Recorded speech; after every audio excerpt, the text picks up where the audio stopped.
Ma'am साहब, मेरे बेटे की शादी है 2 दिन बाद, तो आपको शादी में ज़रूर आना है। सर आपको भी आना है। लीजिए मैडम। ओहो, तो बेटी की शादी होने जा रही है। कार्ड तो अच्छा छपवाया है तुमने, मगर एक बात बताओ, बेटी की शादी करवाने के लिए पैसे हैं तुम्हारे पास? आपको पता है ना कि आज के टाइम में महंगाई कितनी ज्यादा बढ़ गई है। ये छोटी सी छोटी शादी करवाने के लिए भी ना 5-10 लाख तो ऐसे लग जाते हैं जैसे हाथों का मैल हो, पता भी नहीं चलता है। इतने पैसे हैं आपके पास वैसे? हाँ मैडम जी, आप बिल्कुल सही कह रही हैं। शादी करने के लिए मेरे पास पैसा नहीं है। वो क्या है ना, मैंने किसी से ब्याज पे पैसे उधार लिए हैं और जो मेरी गांव में ज़मीन है ना, उसको गिरवी रख दिया। तो बस उन्हीं पैसों से मैं अपनी बेटी की शादी कर रहा हूँ। अंकल जी, वैसे आपको ये लोन वोन लेने की क्या जरूरत थी? अरे सर से पैसे मांग लेते ना। आपको तो पता ही है सर कितने अच्छे हैं। आप उनको एक बार ही बोलते ना तो कभी भी आपको उधार देने से मना नहीं करते, और आपके इंटरेस्ट भी नहीं लेते, ऐसे ही दे देते आपको। अरे नहीं मैडम जी, शायद आपको पता नहीं है, मेरे गांव में जो पहले घर था ना, उसको बनवाने के लिए मैंने सर से पैसे उधार लिए थे। मैं सर से बार बार कैसे पैसे मांग सकता हूँ? मुझे तो पैसे मांगने में शर्म आती है, इसलिए मैंने सर से पैसे नहीं मांगे। अरे अंकल जी, जब पैसे नहीं है तो बाद में कर लो ना अपनी बेटी की शादी। क्यों घर गिरवी रख के मुसीबत मोल ले रहे हो? मेरी बेटी के लिए ना बहुत अच्छा रिश्ता है, मैं इस रिश्ते को मना नहीं कर सकता। भले मेरे पास शादी करने के लिए पैसे नहीं है, लेकिन रिश्ता अच्छा है, तो मैंने कहा फटाफट बेटी की शादी कर देता हूँ। चाहे उसके लिए मुझे पैसे उधार लेने पड़े, लेकिन बेटी की शादी तो हो जाएगी ना। वैसे अंकल जी, हिम्मत तो है आपके अंदर कि अपनी बेटी की शादी करवा रहे हो, जबकि आपके पास पैसे भी नहीं है। देखो, हम आपकी बेटी की शादी में आ तो जाएं, अच्छे से खातिरदारी कर पाओगे हमारी? खिला पिला पाओगे हमें? अरे मैडम जी, आप एक बार मेरी बेटी की शादी में आइए तो सही। जितना मुझसे हो सकेगा ना, उससे अच्छी खातिरदारी करूँगा। बेटी की शादी है ना, और बाप बेटी की शादी में सब कुछ अच्छा ही करता है। और वैसे भी हमारे यहाँ तो कहावत है, अतिथि देवो भव। वैसे सुशाल, इन छोटे लोगों के लिए कितना मुश्किल होता होगा ना शादी करवाना। मतलब देखो, शादी के लिए इन्होंने अपना घर ही गिरवी रख दिया, बताओ। वैसे अंकल जी, आपने अपना घर तो गिरवी रख दिया है, लेकिन एक बात बताओ, अगर आप पैसे नहीं चुका पाए और आपका घर भी चला गया, तो शादी करने के बाद बेटी की आप लोग कहाँ रहोगे? अरे रोड पे आ जाओगे। मैडम जी, बेटे की शादी करना तो मेरी जिम्मेदारी है ना। अब एक बार शादी हो जाएगी तो धीरे धीरे पैसे चुका दूंगा। अच्छा रिश्ता मिलता नहीं है ना, अब शादी करके बेफिक्र हो जाऊंगा, पैसा धीरे धीरे उतारता रहूंगा।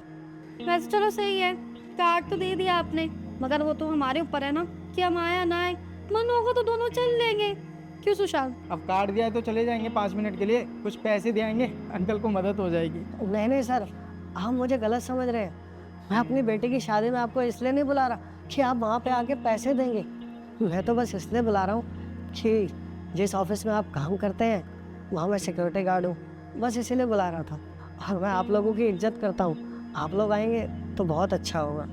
अरे अंकल जी, हम लोग तो मजाक कर रहे थे, आप तो सीरियस ही हो गए। देखो, मन होगा तो आ जाएंगे आपकी बेटी की शादी में, बस। चले सुशांत।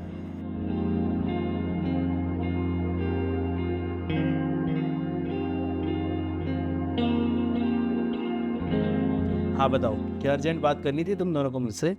सर, आपको तो पता ही है ना कि हमारी कंपनी का जो सिक्योरिटी गार्ड है उसकी बेटी की शादी है, तो आज ही उसने हमें कार्ड दिया था, तो आपको भी दिया ही होगा।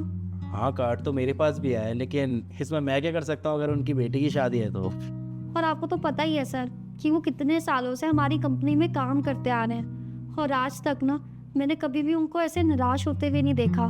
लेकिन आज जब मैंने उनको देखा ना, तो मुझे उनकी शक्ल पे दिख रहा था कि वो बेचारे कितने परेशान हैं, और बेटी की शादी को लेके उनको टेंशन भी तो होगी ना, इकलौती बेटी है उनकी, तो वो चाहते होंगे कि उनकी बेटी की शादी अच्छी धूमधाम से हो जाए। तो हम दोनों यही सोच रहे थे कि आपको थोड़ी उनकी मदद करनी चाहिए। तुम्हें पता है, वो मुझसे पहले भी पैसे मांगने आए थे और मैंने उनकी मदद भी करी थी, लेकिन हर वक्त उनकी मदद करता रहूं ऐसा भी तो पॉसिबल नहीं है ना। दरअसल क्या है, अभी काम ज़्यादा चल नहीं रहा है ऑफिस का, और तुम्हारे सामने तो सब कुछ खुला हुआ है, सब कुछ पता है तुम्हें। मेरे पास एक आइडिया है सर। हमारी कंपनी में 150 एम्प्लॉयज़ काम करते हैं, और अगर हम सबकी सैलरी में से 2-2 हज़ार रुपये काट लेंगे तो हमारे पास लगभग 3 लाख रुपए जमा हो जाएंगे। और अगर हम वो पैसे सिक्योरिटी गार्ड को दे दें तो उनकी कितनी मदद हो जाएगी उनकी बेटी की शादी करवाने में। हाँ सर, काव्या बिल्कुल ठीक कह रही है। अगर हमारी सैलरी में से 2-2 हज़ार रुपये भी कट जाएंगे ना, तो हमें ज़्यादा फ़र्क नहीं पड़ेगा, लेकिन उन अंकल की बहुत ज़्यादा हेल्प हो जाएगी। बात क्या है ना सर, बात एक बेटी की शादी की है। एक बाप अपनी बेटी के लिए पूरी ज़िंदगी मेहनत करता है कि उसकी बेटी की शादी अच्छे से करेगा, और इन सब चीज़ों के बावजूद भी अगर कोई कमी रह जाए ना, तो वो ज़िंदगी में खुद को कभी माफ़ नहीं कर पाएंगे। इसीलिए सर हम ये चाहते हैं कि हम सब लोग मिलकर उनकी थोड़ी सी मदद कर दें। वाह काव्या, सच में ये आइडिया तो बहुत अच्छा है, मेरे माइंड में क्यों नहीं आया। तो ठीक है, फिर जैसा तुम चाह रहे हो बिल्कुल वैसे ही होगा। मैं सभी एम्प्लॉयज़ की सैलरी में से 2-2 हज़ार रुपये काट के काका को दे दूंगा, जिससे उनकी बेटी की शादी हो जाएगी और उनकी बहुत हेल्प भी हो जाएगी। 1 मिनट देना।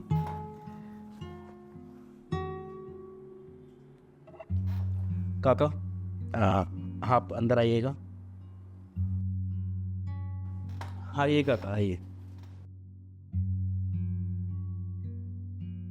आपकी बेटी की शादी है और आपकी बेटी की शादी के लिए हम लोग आपकी थोड़ी सी मदद करना चाहते हैं। पर साहब, अरे आप सुनिए तो पहले मेरी बात। दरअसल क्या है ना, आपसे अभी ये दोनों मिले थे और इन दोनों ने मुझे बताया कि आपने किस तरीके से लोन लिया अपनी बेटी की शादी के लिए। आप एक काम करिएगा, हमारे जितने भी एम्प्लॉयज़ हैं हम सबकी सैलरी में से 2-2 हज़ार रुपये काट के आपको दे देंगे, जिससे आपकी बेटी की शादी भी हो जाएगी और ये पैसे आपको वापस करने की ज़रूरत नहीं है। समझ में आ गया ना आपको? और आप ये पैसे कन्यादान समझ के रख लीजिएगा। और माफ़ करना, मैं आपकी मदद नहीं कर पा रहा हूँ। दरअसल क्या है ना, इस वक्त हमारी कंपनी का लॉस ज़्यादा चल रहा है, लेकिन इन दोनों ने जो तोड़ निकाला है वो आपकी ज़रूर मदद करेगा। साहब, आप लोग मेरी बेटी की शादी में आओगे ना, तो मेरे ऊपर बहुत बड़ा उपकार होगा। और आप लोगों ने जो मेरे लिए किया है ना, वो तो अपने भी नहीं करते। आपका बहुत बहुत शुक्रिया। लड़की और अंकल, आपको ना परेशान होने की कोई ज़रूरत नहीं है। हम सब लोग ना आपकी बेटी की शादी में आएंगे और खूब रौनक लगा देंगे। अरे भाई ऐसे मत करो, अब घर जाओ, घर जाके घर पे शादी वगैरह देखो। बेटी की शादी है, बहुत काम होते हैं एक बाप को। जाइए जल्दी आप। अच्छा साहब, मैं चलता हूँ।